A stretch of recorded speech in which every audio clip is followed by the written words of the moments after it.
நம்ம ஹீரோ என்ன பண்றான் அப்படின்னா ஹீரோயினோட கையை பிடிச்சி தரன்னு இழுத்துட்டு போறான். இதை பார்த்து எல்லாரும் செம ஷாக்கு.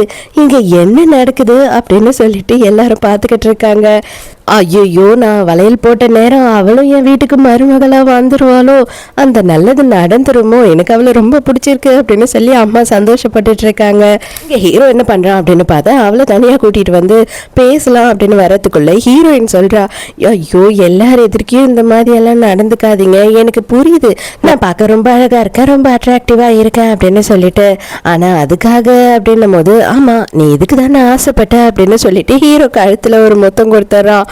ஆனா அடுத்த செகண்டே என்ன சொல்றான் அப்படின்னு பார்த்தா, நீ ஓப்பன் மைண்டடா இருப்ப அப்படின்னு எதிர்பார்த்தேன், ஆனா இவ்வளவு ஓப்பன் மைண்டடா இருப்பேன்னு எனக்கு தெரியல, உன்னை யாரு இப்படி எதனா பண்ணாலுமே சைலண்டா இப்படிதான் நின்றுட்டு இருப்பியா அப்படின்னு சொல்லி ஹீரோயினை அசிங்கப்படுத்துறான். நான் என்ன பண்ண முடியும் சொல்லுங்க, நீங்க ஒரு ஆம்பளை, நீங்க ரொம்ப ஸ்ட்ராங்கா இருப்பீங்க, நான் ரொம்ப வீக்கா இருப்பேன், என்னால உங்களை எப்படி கண்ட்ரோல் பண்ண முடியும், அதனாலதான் நான் சைலண்டா இருந்தேன் அப்படின்னு சொல்றா.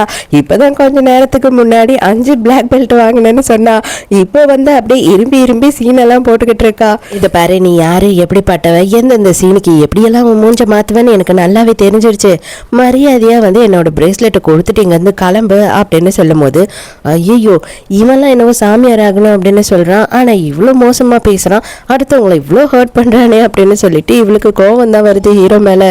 உடனே என்ன சொல்றா அப்படின்னு பார்த்தா, இதை பாருங்க, எனக்கு ஒண்ணுதான் தேவை, உங்ககிட்ட இருந்து ஒரு ஹெல்ப் தேவை, ஒரே 1 மாசத்துக்கு மட்டும் என்னோட பாய் ஃப்ரெண்டா நடிக்க முடியுமா அப்படின்னு கேட்கும்போது ஹீரோக்கே ஷாக்கா இருக்கு.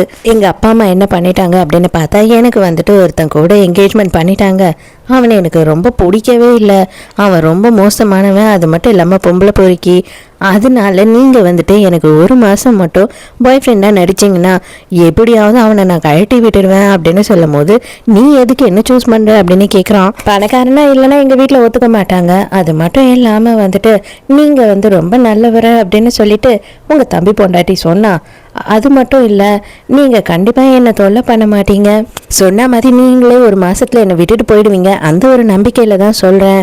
அது மட்டும் இல்லாமல் எங்கள் அப்பாவும் அம்மாவும் என்னை பயங்கரமாக டார்ச்சர் பண்ணுறாங்க, வீட்டுக்குள்ளே கூட சேர்க்க மாட்டுறாங்க, கல்யாணத்துக்கு ஒத்துக்கிட்டாதான் அப்படின்னு சொல்லி பயங்கரமாக என்னை கொடுமைப்படுத்துறாங்க, அப்படி இப்படின்னு சொல்லி எக்கச்சக்கத்துக்கு சீனை போட்டுட்டு இருக்கா. இதற்கெல்லாம் நான் ஒத்துக்குவேன்னு சொல்லிட்டு எதை வச்சு நீ நம்புற அப்படின்னு சொல்லி ஹீரோயினோட கையை பிடிச்சி பயங்கர கோவமாக பேசுகிறான். ஹீரோயினுக்கே ஒரு நிமிஷம் பயமாயிடுது.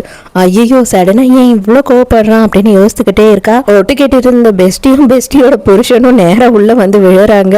கதவு திறந்துக்குச்சு போல. ஐயோ மானம் போச்சு அப்படின்னு சொல்லி யோசித்துக்கிட்டு இருக்கும் போது